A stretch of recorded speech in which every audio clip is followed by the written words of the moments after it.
Should I tell you about all the bad things that happen in Israel? Should I tell you that the country is riven by political, national, ethnic, sectarian, and intra-religious strife? Should I explain that any line you draw anywhere in Israel, you will find people immediately standing on opposite sides of it, shouting at each other? No, I don't need to tell you this because you know about it. But I say all this by way of an apology for giving you a one-sided, unbalanced, and overly optimistic picture of life in Israel. I do get it. It's very far from perfect. But on this day of awe, I want to share with you just a few of many moments of awe that I experienced there while on a year's sabbatical that began August last year. Moments that were a complete surprise to me. The first one came as I was lying on a bed in Tel Aviv's Ichilov hospital about to have a colonoscopy.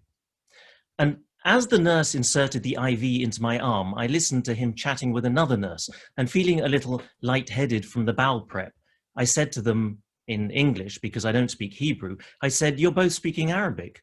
"Of course," he replied. "We're both Arabs. Do you speak Arabic?" "A little," I admitted. "Okay then," he said, "you count to 10 in Arabic while I inject the propofol." And I began.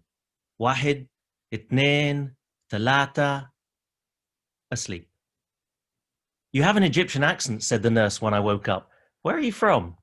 "Well, I live in the United States. I was born in London, but my family is originally from Syria, from Aleppo." I was to answer that question in the same way many times during my stay in Israel. Where are you from? Everyone wanted to know. And whenever I mentioned Aleppo, it seemed to evoke wistfulness in both Jews and Arabs, a romantic, distant memory. Why did it surprise me that 2 Arab nurses were caring for me in hospital in Tel Aviv? It was not out of prejudice, absolutely not. It was that I was under the false impression that Israeli, Arab, and Jewish societies are completely separate. It's a pervasive narrative outside Israel, a narrative critical to one end of the political spectrum for the accusation that Israel is an apartheid state, and also to the other end that Arabs in Israel are a fifth column. It is a false narrative. I shouldn't have been surprised that in a country where 20% of the population is Arab, some would be working in the healthcare sector. But what is surprising, remarkable really, is that 20% of the doctors, 30% of the nurses, and 40% of the pharmacists are Arab, who serve both the Arab and Jewish populations with equipoise. And there is a word for this type of social structure which is not often applied to Israel: coexistence. And there is a lot of it, as I found out. A month later, I gave a talk at the University of Haifa, where I learned, to my surprise, that half of the students there are Arab. And as this was in the run-up to the 3rd general election, I chatted with one of the PhD students about the political situation. He told me he would be voting for the Joint List, the coalition of mainly Arab political parties in Israel. "So you must be pleased they seem to be doing well," I said. "Of course," he replied, "but I worry that some of the older politicians are too idealistic. Israel is my country. We want jobs, education, healthcare, low crime, to live and to raise a family in peace. It's not too much to ask." "So, are you satisfied with things the way they are?" I asked. "Of course not," he replied. "But I'm not dissatisfied just because I'm an Arab." You know, when the Trump peace plan was revealed, the staunchest opponents were the Israeli Arabs whose towns would become part of the new state of Palestine. They said the plan was racist. The mayor of Taiba said, "We are citizens of the state of Israel, not enemies."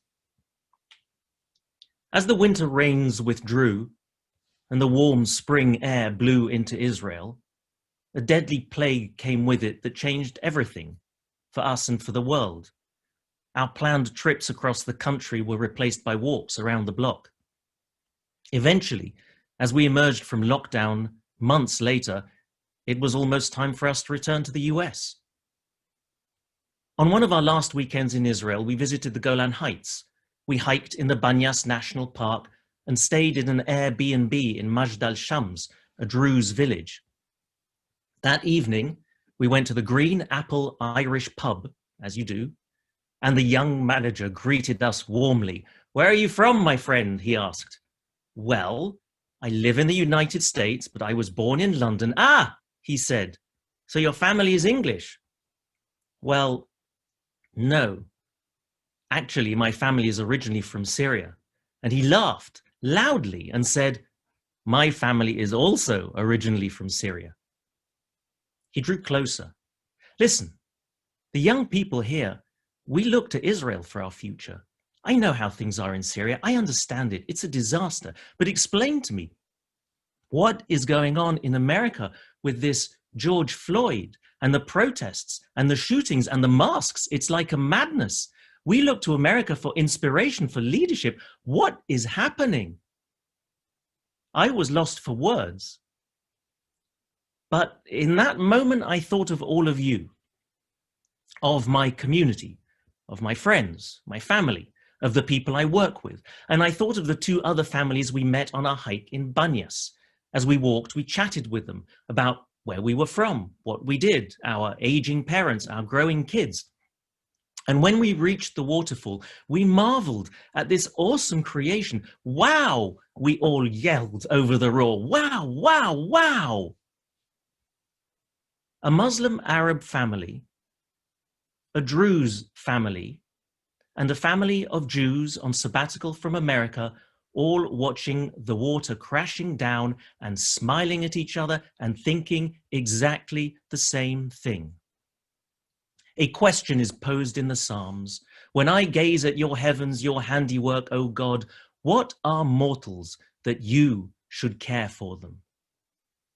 In Israel, I was expecting to confront discord and anger in many aspects of life there, but instead I found so many points of light and reasons for hope. If we wonder why God should care for us, then we must show God that we care for each other.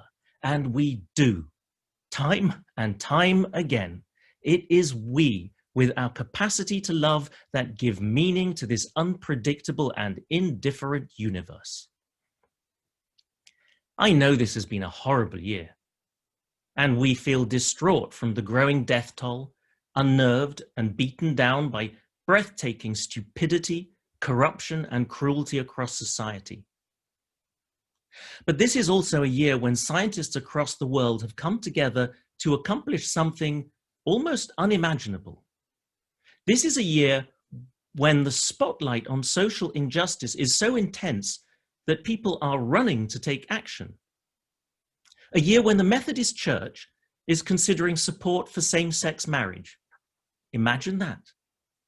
This is a year when London taxi drivers gave free rides to the homeless to stay in hotels to keep them safe. A year when former associates of the administration were rightfully brought to justice for their crimes. A year when we heard music from balconies around the world and applause for healthcare workers, our real superheroes. This is a year when people learn to appreciate the smaller things in life and to not take anything for granted. A year when strange pockets of like-minded communities found each other on social media. A year when we reconnected with people from whom we'd grown distant, realizing how important they still are. This is a year when 2 Arab nations made peace with Israel. This is a year when the long polluted waters of the canals of Venice became crystal clear on this resilient little planet that we share. These are our moments of awe, like matches struck unexpectedly in the dark. And so I said to the manager of the Green Apple Irish pub in Majd al-Shams, in what used to be Syria, where my family is originally from, look, I can't explain what's going on, but I know it will get better. Soon. I promise. Do I have your word? He said. Yes, I replied. You have my word. Shabbat Shalom, Shana Tova.